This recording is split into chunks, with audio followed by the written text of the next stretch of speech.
Hali gani mwanafamilia wa channel kupendwa, na natumai buheri wa afya tele kabisa.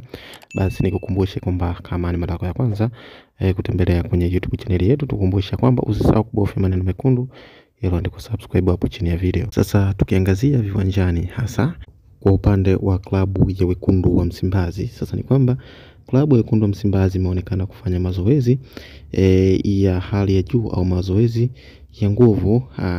Hivyo ni kwamba ni kama wanaashiria ya kwamba msimu huu wamejipanga haswa, yani wamejipanga kweli kweli kuhakikisha kila mechi wanapata ushindi mzuri na kutokuruhusu kupata matokeo mabaya. Na hii ni baada ya kukaa kipindi cha misimu kadhaa au kipindi kirefu kutokunyakua kombe lolote kubwa, hasa yani kombe la ligi kuu Tanzania bara na makombe mengine ambayo yanashindaniwa. Sasa ni kwamba kupitia kocha mpya wa klabu ya Wekundu wa Msimbazi ambaye ni manager, sasa ni kwamba ni kama kapania hivi kuhakikisha kibarua chake kiweze kudumu kuna klabu ya Wekundu wa Msimbazi. Basi anahakikisha wanafanya mazoezi au wanafanya maandalizi ya kutosha, hasa kwa wachezaji, ili kuhakikisha kwamba wanakuwa katika hali nzuri, yani kikosi kinakuwa katika performance nzuri ambayo imezoeleka, ukiachana na ile ya kupoteza mechi kadha wa kadha. Kwa hiyo inaonekana ni kwa namna gani kikosi hicho msimu huu kimejipanga haswa, yani kimejipanga kweli kweli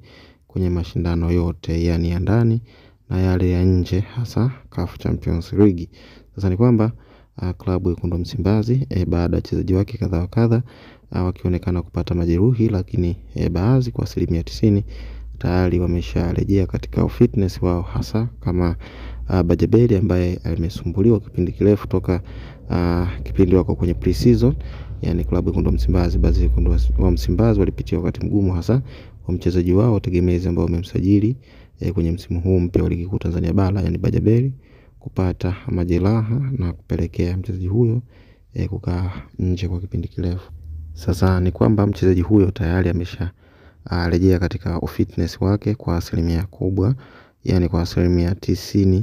Kwa hiyo ni kwamba kile ambacho huenda kilikuwa kinasubiriwa kwa hamu na kwa kipindi kirefu, hasa kuona wachezaji wote wanaweza kucheza kunako kwenye kikosi cha Wekundu wa Msimbazi, ili kujua uwezo wa kila mchezaji ambaye wamemsajili, na hasa walikuwa wanamsubiri sana Bajabeli ambaye alionekana kuwa kivutio kikubwa kwa mashabiki wa klabu ya Wekundu wa Msimbazi, kwa kuwa kwa timu ambayo alikuwa anaichezea hapo awali kabla hajajiunga na Wekundu wa Msimbazi alikuwa ni tishio, kiasi ya kwamba mashabiki wengi wa klabu ya Wekundu wa Msimbazi wanatamani na nadhani wanatarajia kukiona kile ambacho walikiona kwenye timu ambayo alikuwa anaichezea. Basi mchezaji huyo ataweza kukiwasilisha kwenye klabu hiyo ya Wekundu wa Msimbazi.